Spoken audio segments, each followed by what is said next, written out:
Hello and welcome back to Up the Villa podcast. If you are new, subscribe to our channel. Drop this video a like. Let's have a like target on this.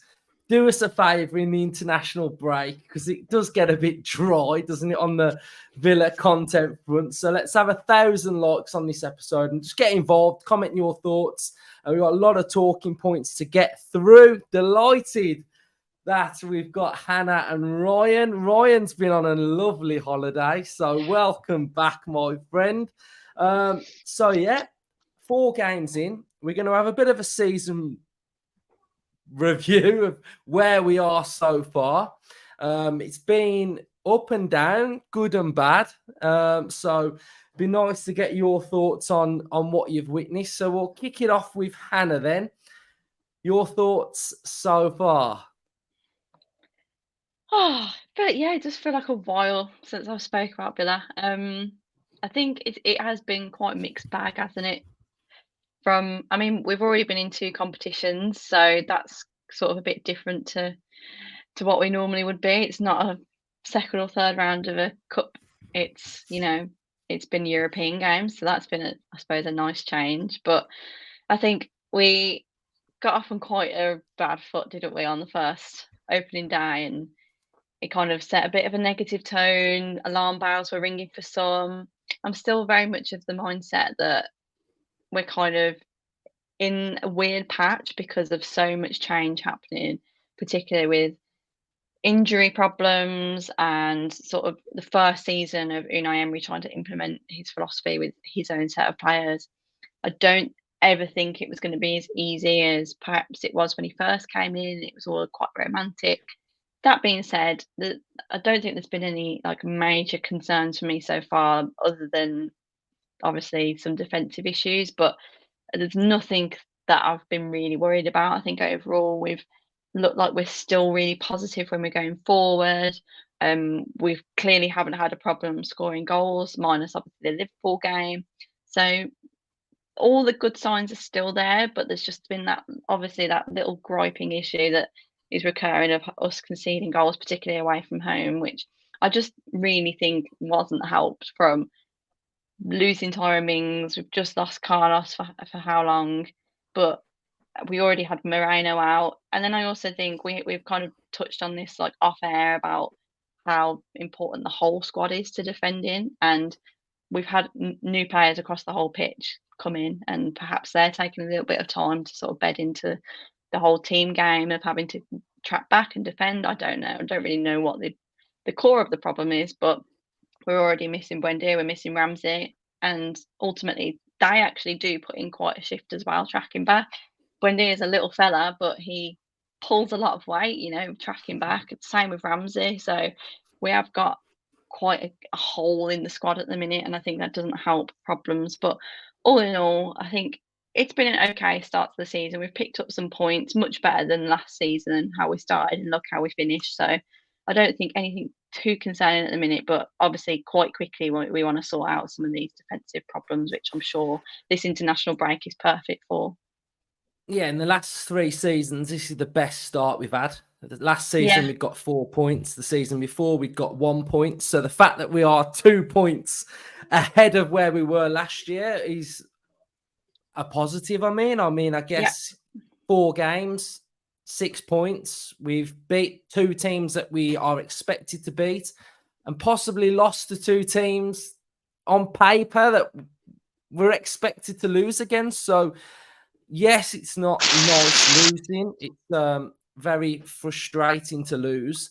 But, on the whole, I think if we beat Palace next week, it's 3 wins out of 5. And the picture again starts to look a lot better, doesn't it? And like you said, yeah, we're still not the finished article. So for me personally, I'd prefer to have these types of blips away from home, etc., at the start of the season. I'd prefer to have it right now. So hopefully Unai's in a dark room watching them slides and watching them images of the game. And, he's having some long nights. He's having his assistant bringing him coffee through the night. So, Unai, and I'd look at the fan base as well, like the reaction after Liverpool.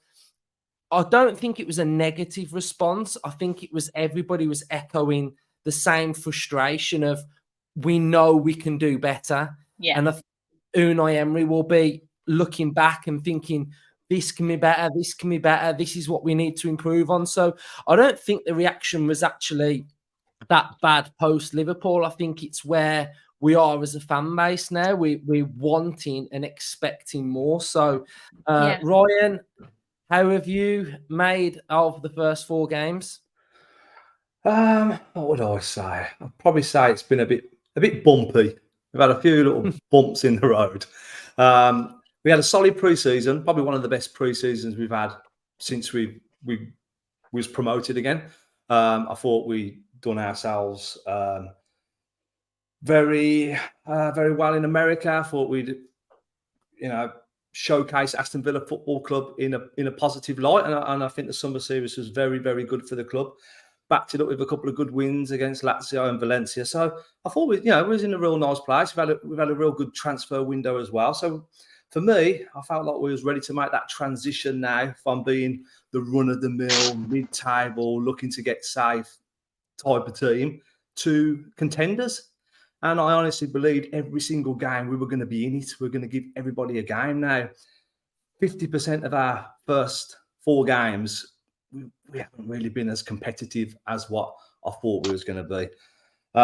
Those 2 games, look, I'm a real football fan, so I know that 75% of the Premier League teams that go to St James's Park and Liverpool will come away with nothing. But I just expected us to be a bit more competitive in these games. That you can put a lot of it down to injuries, the early goals, the reshuffles in defences. There's a lot of factors of why these games didn't go to plan. Tactically, we was disrupted, and it doesn't help moving players here, there and everywhere. New players that are coming in trying to adjust to the league are being thrown in the deep end in big games. But I was a bit slightly disappointed we sort of abandoned like the type of setup we had when we went to Chelsea away, when we went to Spurs away, when we went to Liverpool away. So I don't know whether it was just got ahead of ourselves slightly a bit too much. We are Aston Villa now. We are looking to assert ourselves on this league. We're looking to be contenders. And I just felt we might have just puffed our chest out a bit too much in them games, and we did get punished.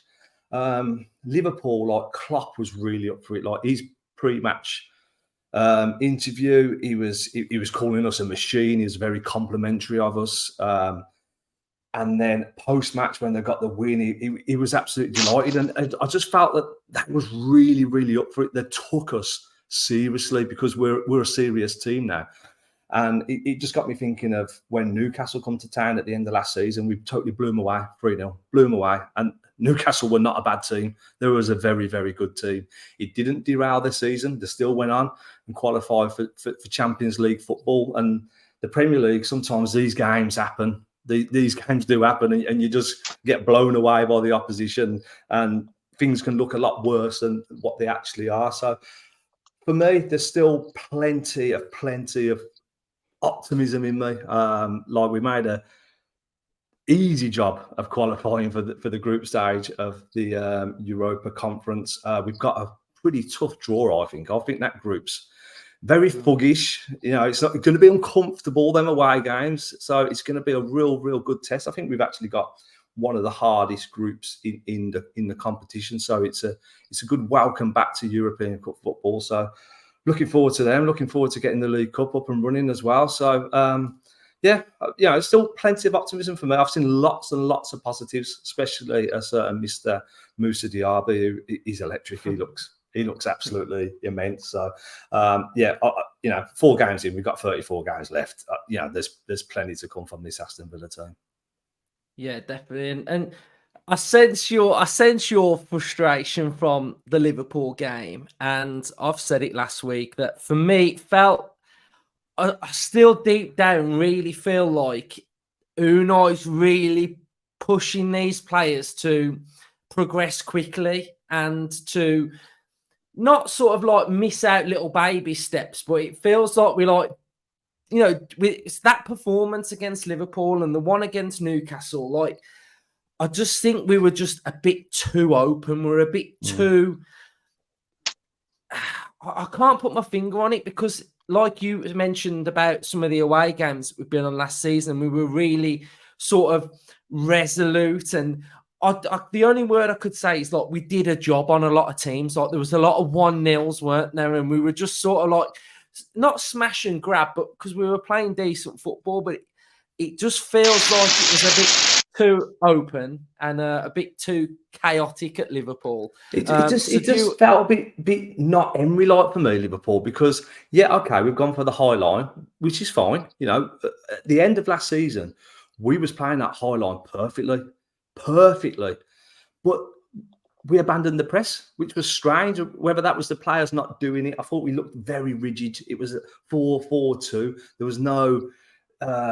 the shape weren't moving around. It was too rigid for me, and the gaps between defence and midfield and attack, and the sort of midfield moved up without actually pressing and just exposed the defence. It just felt like a real bad day at the office and not really an Emery performance. And like you say, his international break is probably ruined because he's probably still at Bodymore now on his own, absolutely fuming. I don't think we're going to make this mistake again.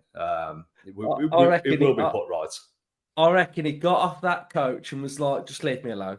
He's probably not been home yet, mate. That's what I mean. Yeah. Straight off the coach, in that room, lights off, and he's just like got a torch on his iPad, and he's just like reading books and stuff. So that's what I imagine, and that's what I've got in my head of what he's like. Do you want to add anything, Hannah, before we move on? I think it's probably just the high line point and probably like the away tactics, and we did do such a good job of executing the high line last season, and I feel like people started to pick up on it. You know, commentators were talking about, you know, we were really catching people offside so often, and we still do that well at home, but it's felt like the times where this season we've obviously played away, minus Burnley, against slightly better teams, let's put it that way. I don't think we'll go to harder places than Anfield and St James's Park this season now, so I'm glad they're out of the way. But when we're going away to these teams, you know, they've seen this Emery side now, and I don't want to feel like we've got caught out a little bit where we're going to travel away and people are going to know, right, this is how you get at Aston Villa. I also think, I don't want to sound like a broken record, but I think the reason it worked so well last season is, for the most part, minus sort of the left back situation, we had the same back four like throughout all of Emery's tenure. Carlos dipped in and out, but you had Konza and Mings there pretty much every single game. You had Cash there, and you can't underestimate how that sort of synergy between those players helps them to like just keep that high line perfect, and their communication between the three of them and their midfield. And that's been disrupted so much now that I do feel like it's going to be almost like a new journey to re-establish that again, because you've got whole new centre-back partnerships. You've got, you know, Matty Cash sort of playing in this more advanced wide midfield role and then coming back in. And there's a lot of moving parts now. Whereas I feel like what Emery did when he came in was really solidified a base of a team, and we kept it pretty similar, bar a few changes here and there.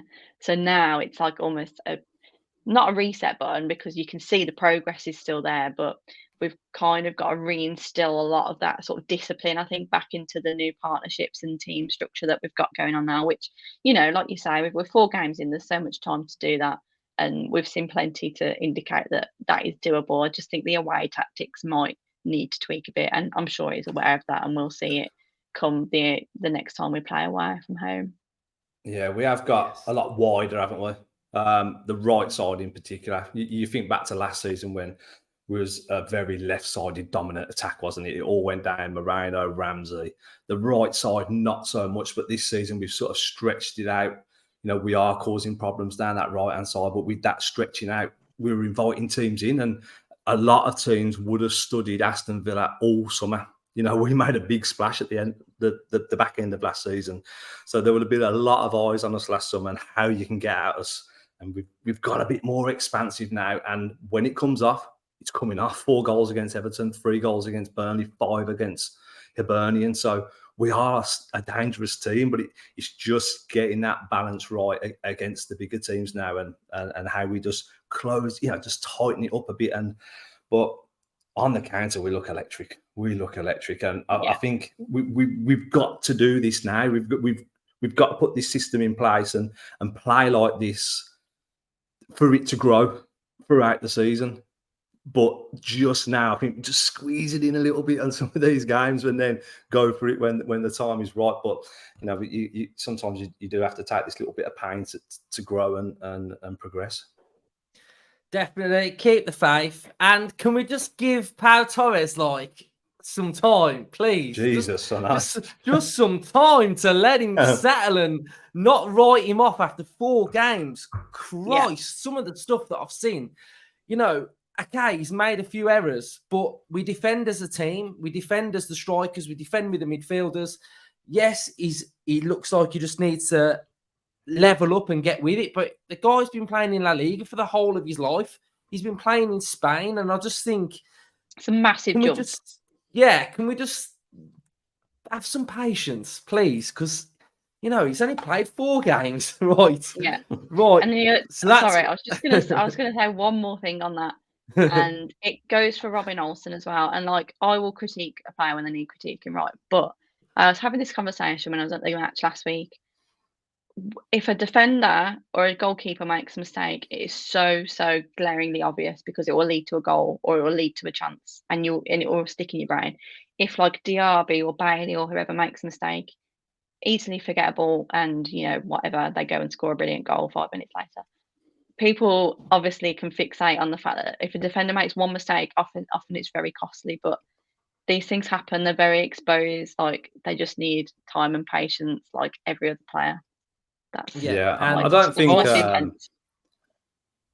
think Pau was going to be introduced this quickly either. He didn't start against Newcastle. I think he was happy to keep Mings and Konza and then introduce Carlos and Pau back into it and have this back three form. I think this back three has formed sooner than I think he wanted to. But you see his qualities. The guy has been playing possession football in Spain.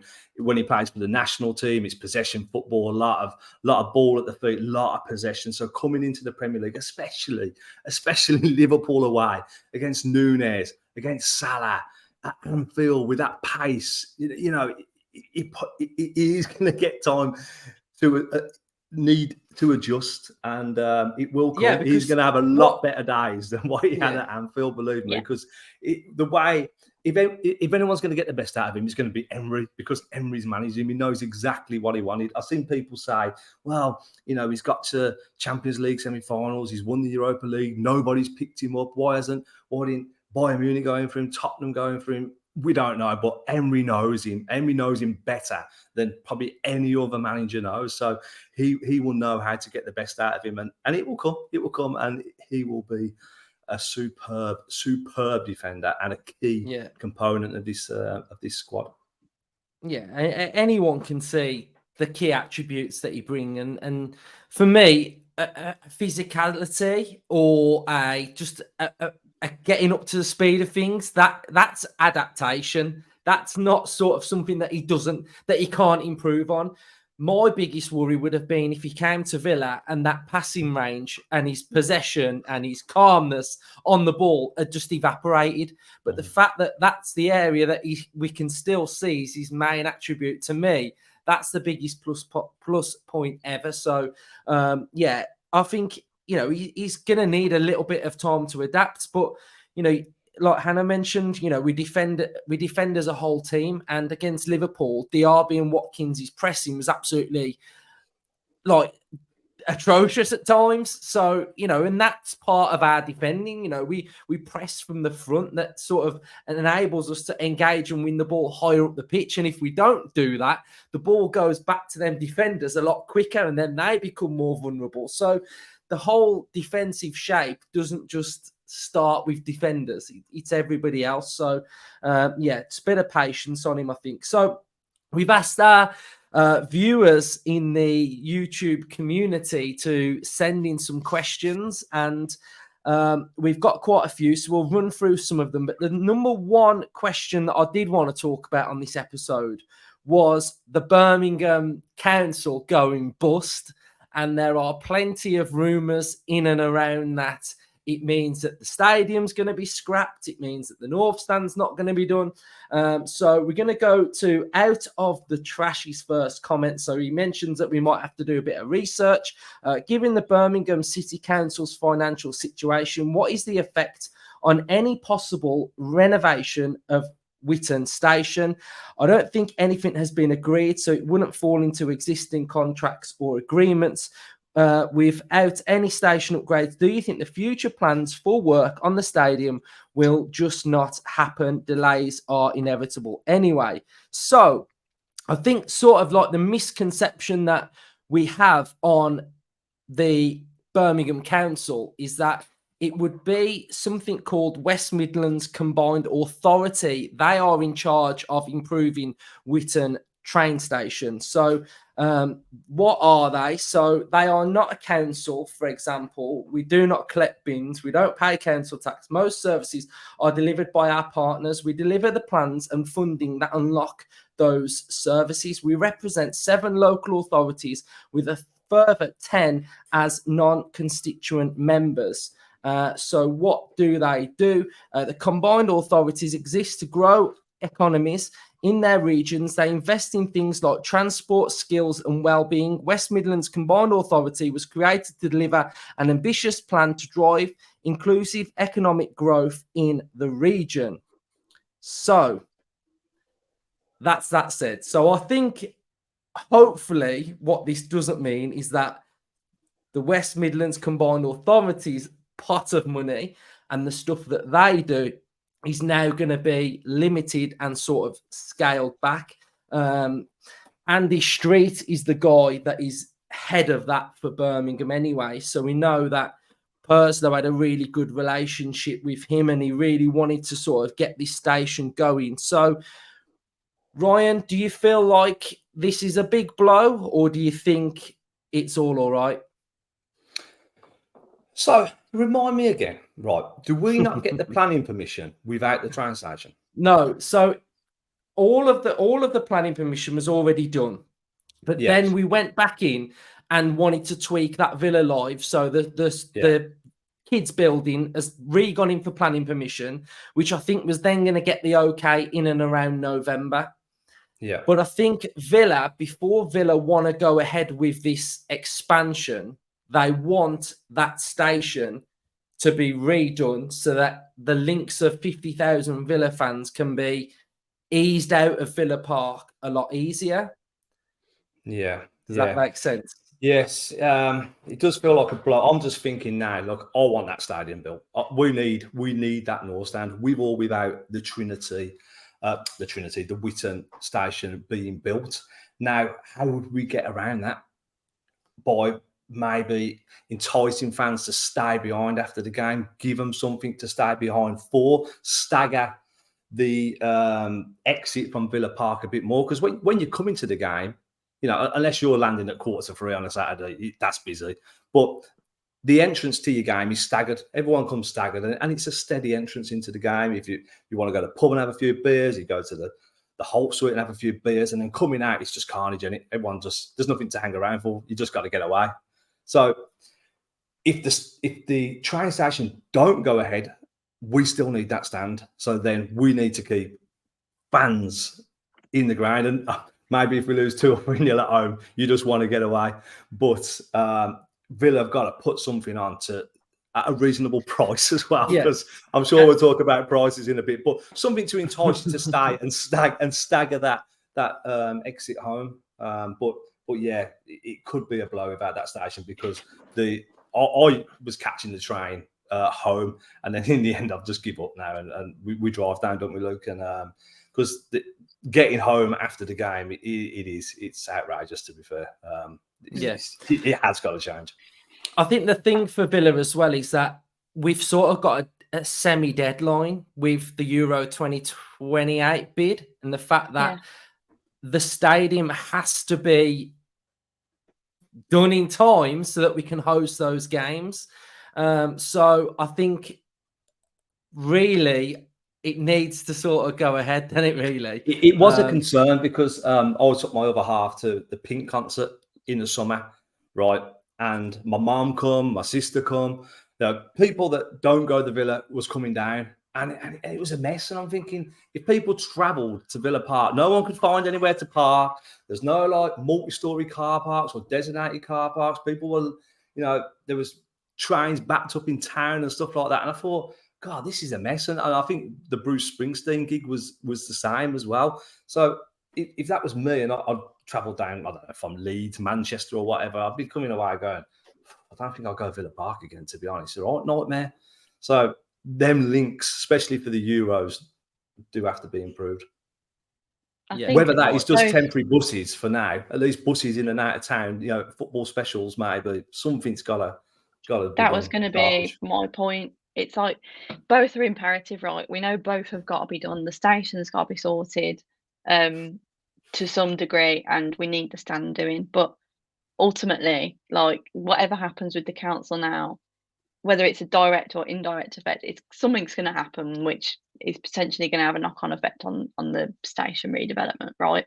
So you can't put on hold that stand, because not only is it for the Euros, but it's also, you've got 50,000 people waiting, and you know how quickly football fans get agitated. You need to serve them. They need to deliver on their plans, because when did they first publish them? A year ago, the initial draft, maybe. Probably a bit longer than that. It's maybe even 18 months, something like that. It's been a while. So whether they can put on like a couple of coaches or something, or buses that are just complimentary. I know the club doesn't like doing anything for free, but but that will take people into town to go from New Street or whatever, or to bus. But show the fans that you are committed to their match day experience, that not everything has to come with a price tag, and just say, look, we're going to put on a few buses after the game, everyone can get into town and back, and then that's their supplement for the however long it takes. So only for the period of time before the station gets done. But I just think the club would really benefit from doing something like that for the fans at the minute, because there's a lot of change happening, and prices are going up, and people are having to move seats, and there's just a lot of things happening, and not necessarily a massive sort of return on investment for fans. So for them to come out and say, look, we really want to get this stand built, that we can't help the Witten situation at the minute, but what we will do is this: we'll put on this transport for you, we'll put this on after the game for a staggered departure. I just think not only does it, one, help the situation, but two, it leaves fans feeling like, do you know what, my club have actually done something to help me, rather than just bumping up prices for no return. I mean, I think what Villa have got to look at is the sense of, if you've got a business, and we know that they are very, very now money orientated. We know that they want the experience of some fans to improve, whether you want to sit in the terrace view or whatever, or whatever, right? So they're obviously wanting more money. The fact that they have 40,000 or 39,000 fans who are going to their venue each game, so their customers are coming, and then at the end of the game, all of their customers just disappear like that. Why would they not want those people to stay and spend more money? And I think that is being something that's massively overlooked, because if you have a shop, you owned a shoe shop or something, in the week you'll be pretty busy. On a Saturday, it's your busiest day. You'll have loads of people in. You want it to be busy. You want more customers. So the fact that Villa have like 39,000 people, fans, coming to their stadium, and all they do is just come watch a game and go home, for me, it's ridiculous, really, because they could be making so much more money, and easier money, not even money where you're paying like 1,500 quid to sit somewhere for one. It's easier money that could possibly be made, and then it doesn't have to impact fans in the long run, like fans that sort of might not want to be impacted, you know, like if they, for whatever reason, maybe in the whole 10, straight after the game, played at 3 o'clock on a Saturday, they put the 5:30 game on, you could just chill, have a beer, watch the first half, go home, congestion. There isn't as much congestion for those fans, but the fact that everybody leaves at the same time, you're just adding to a massive, massive problem. And I haven't mentioned this yet on the channel, but I've got to say, as a whole 10 person that sits in my seat, what I've seen so far this season has been absolutely disgusting. You know, the urinals. So the urinals at halftime, when I went in at the first game of the season against Everton, it was literally like full. And you know what you pissing into, right? It was full, right? So I thought, okay, first game of the season can't be that bad. I went to the Hibs one before the game started, so I got in there half an hour after the gates had opened to get in the stadium, full again, right? And I'm just like, you know, you're paying 700 and something quid for that experience. Half time against Hibs, the lights weren't even working in the toilet. The lights weren't even on. It was pitch black. And it's just like, you know, and I don't want to like go on about this terrace view, but it, you know, the fact that they've seen need to improve something, they've seen need to give people something extra, but then at the detriment of the lights don't work in the alt end, there's still no staff on the kiosks. It feels really bad, and I think it's not, for me, it's not good enough, and I think it massively needs to improve. It's, you know, I have had this not the same experience because I don't use the urinal, but You don't want to, which I'm very grateful for. But you know, I'm in the Trinity, so you know, you've got a different perspective here. I'm in the upper Trinity. I get down there pretty early. You know, don't go to the pub beforehand. Me and Dad, we go up, we get a couple of drinks, sometimes some food, right? But both games that I've been to, so Everton and then must have been the Hibs game, barely any drinks. The people pouring pints can't pour a pint. Now, this necessarily isn't their fault because they obviously haven't been trained, but then they're giving people the wrong orders. It's just chaos. And it's like we get there so early and they already don't have all these different drinks. And it's like, it sounds really silly, but if they just sorted out the hospitality catering situation in the concourse, people would spend so much more money. Like if I knew I could queue and get another drink, like I do not go down at half time. It's impossible to, like, the queues, you can't move because they're so slow to serve. They barely got anything. But if they sorted it out, if they could actually serve what people wanted and do it quicker, they'd make 3 times the money every game. You'd go out, you'd go back, you'd get another pint, you'd maybe get food at half time, you'd get something for your mate. Like, it's crazy that they don't address that first and foremost. They said that the Trinity sort of hospitality was going to be sorted as part of the plan. It's actually getting worse at the minute, and the prices have gone up massively. And it's like, how can you justify the prices going up if the product and the service is getting so much worse? And again, we are so positive on this channel. I'm a very positive Aston Villa fan, and I don't moan. I don't moan at the people that work there because it's not really their fault. It's the club, and they need to sort it out because if they're losing money, and it ultimately they clearly want this to be a very successfully run business. I mean. That was why are they not sorting it?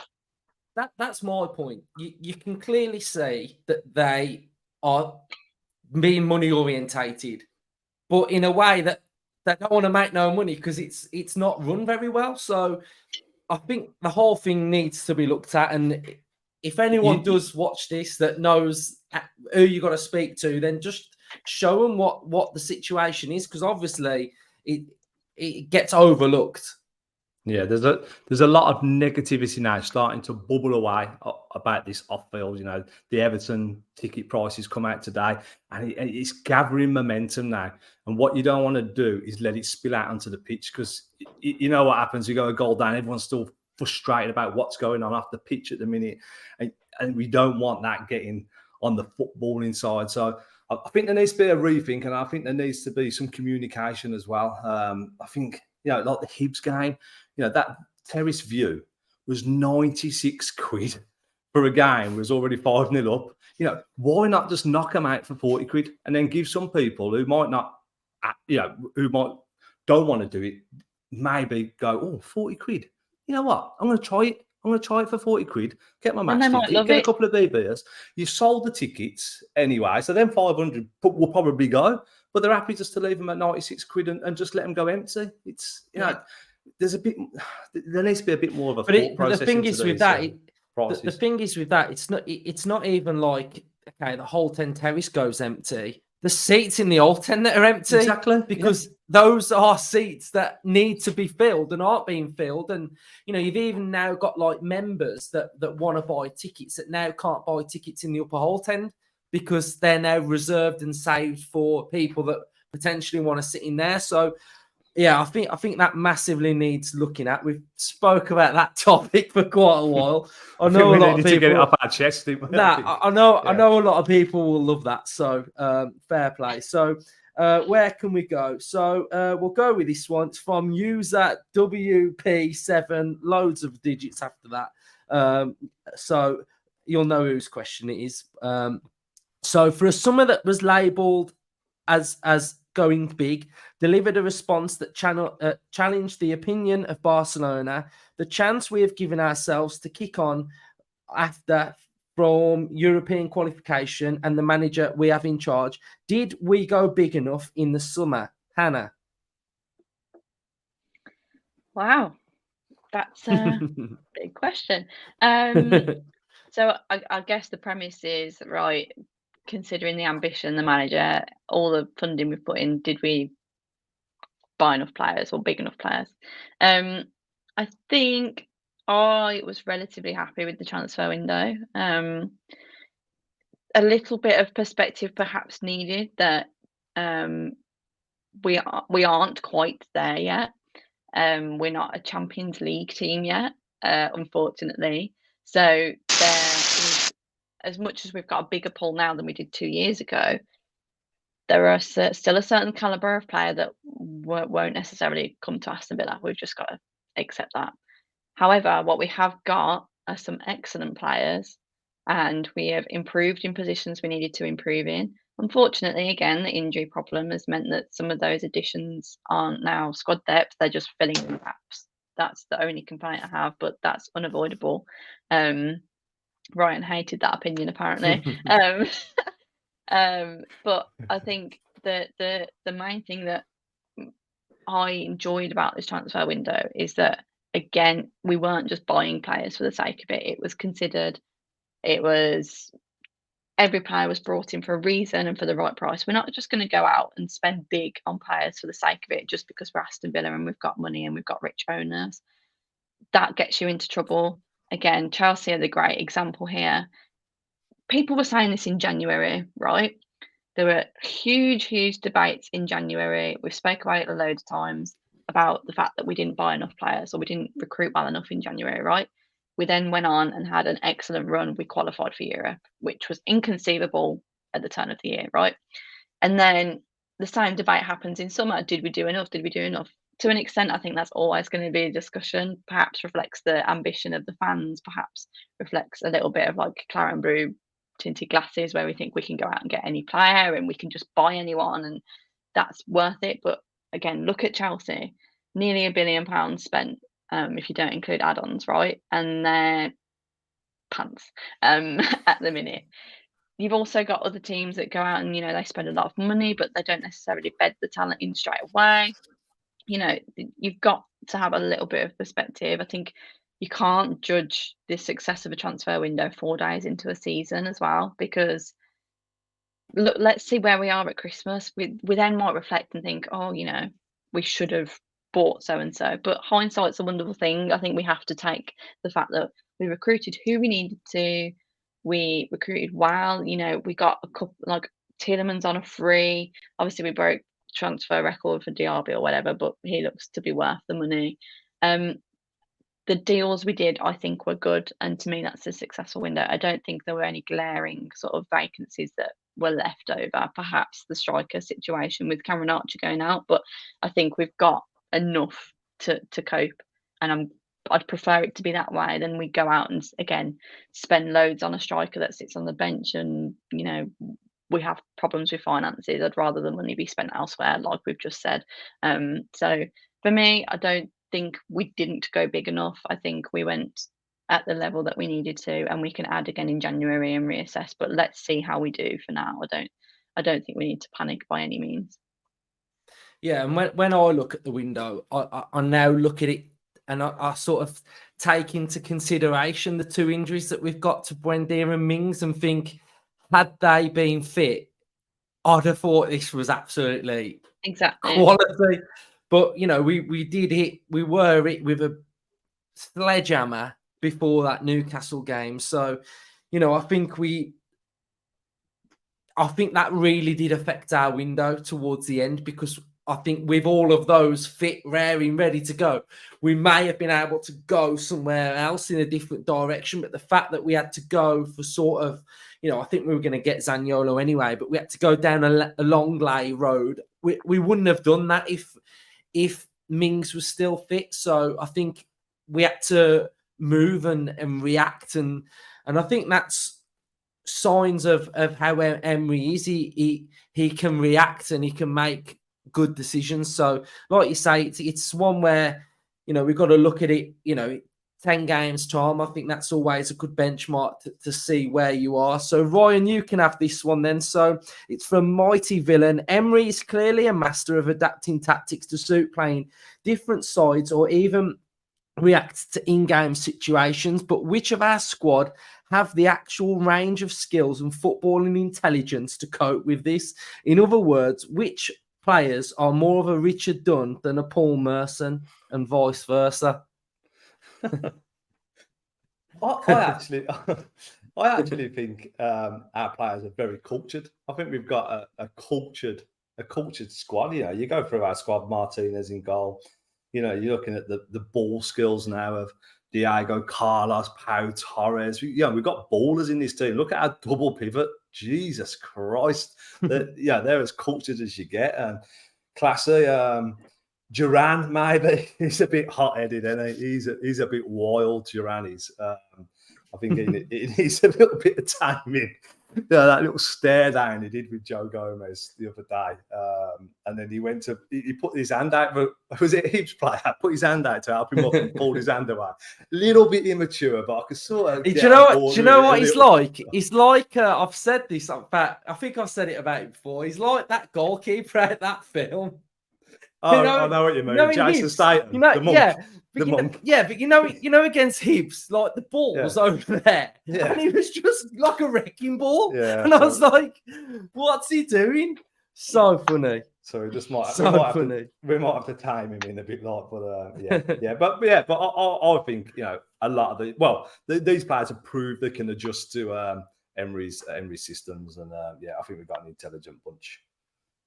Yeah, me too. So got a couple more. Then we've got, is our new style of play of higher risk, higher reward, creating an environment where injuries are commonplace. Can't remember a time of so many consecutive injuries. Hannah? I don't think it's the way we're playing. Especially, look at Buendia, it was in training. It just happens, doesn't it? Just look at it. And again, with Mings, it's unlucky. How many times have you seen that man do that same, run, tracking back, and sort of nudging a player off the ball? He just fell funny on his knee. I don't think it has anything to do with our style of play. And it's not just Aston Villa. Look how many injuries league-wide. Arsenal's new left-back, I think it was, Timber, got injured in their first game. I think he did his ACL or his MCL. It's just one of those things. I think a lot of the time they're probably I'm not a physio or anything, but they're probably more common at the start of a season. You've not been playing football week in, week out, and there's a little bit of sort of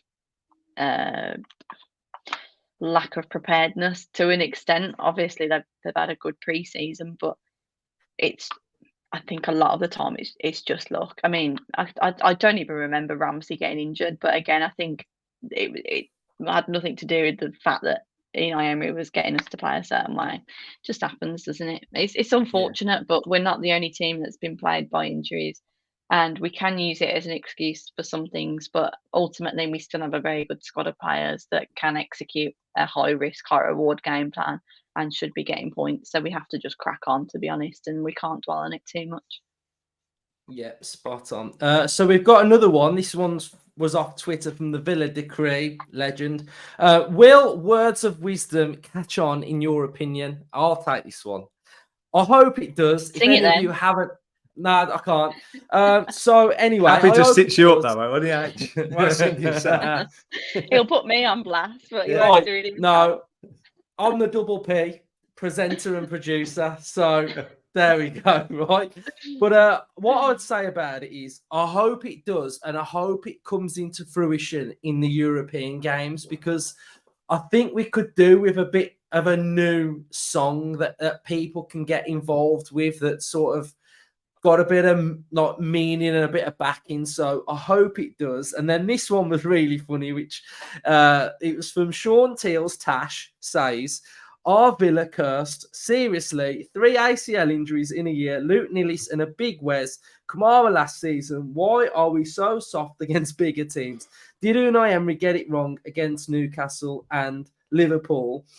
Well, at times it does feel like we're cursed. I've got to agree with that. Going through the years, it does feel like we are. I don't think we are too soft. I think it was just the tactics, and I just think we need to get in tune again. And I just think, did he get it wrong? I'd probably say slightly, but I don't think it's like wrong in a sense of he's sort of like trying to get us playing in the wrong way. I just think it was just too far sort of in one direction, and it needs to be reined in a little bit. And I think, he's still probably learning at Villa. He's still trying to see what he can get out of certain players. Like now we've got this mini little experiment with Cash. Like it worked perfectly against Burnley. You couldn't have asked for the experiment to work any better. 2 goals arriving at the back post. Defensive work very good. But then against Liverpool, maybe not so good. So he's learned something there, hasn't he? So I think although we're in for a really big season and we've got to succeed and we've got to reach our end goals, it's still so early in the season. So I think we've got to just knuckle down, and hopefully Sunday, Monday, Unai comes out from that room and sees the light, and he's just like, yeah, right, let's go, let's get back to work. And he's got everything fine-tuned, ready for Palace, which big game, looking forward to it. They've started really well, but Palace at home, let's go. Let's play our style. We're only 6 points off the top of the league as well. Come on. Well, exactly. Exactly. Above Man United, above Chelsea. We haven't lost at Villa Park in so long. Like, you can't deny our home form as well. It's brilliant. Yeah, so we've got a lot to be excited about, and we just need to refocus, regroup, and go again, as the saying goes. So, bit of a jam-packed episode, 40 odd minutes. 40 odd minutes. So, yeah, great to have you guys back. And we'll be back probably sometime in and around the weekend, maybe. And then we'll have all of the content for next week as well. So, thanks, everybody. Up the Villa. Up the Villa.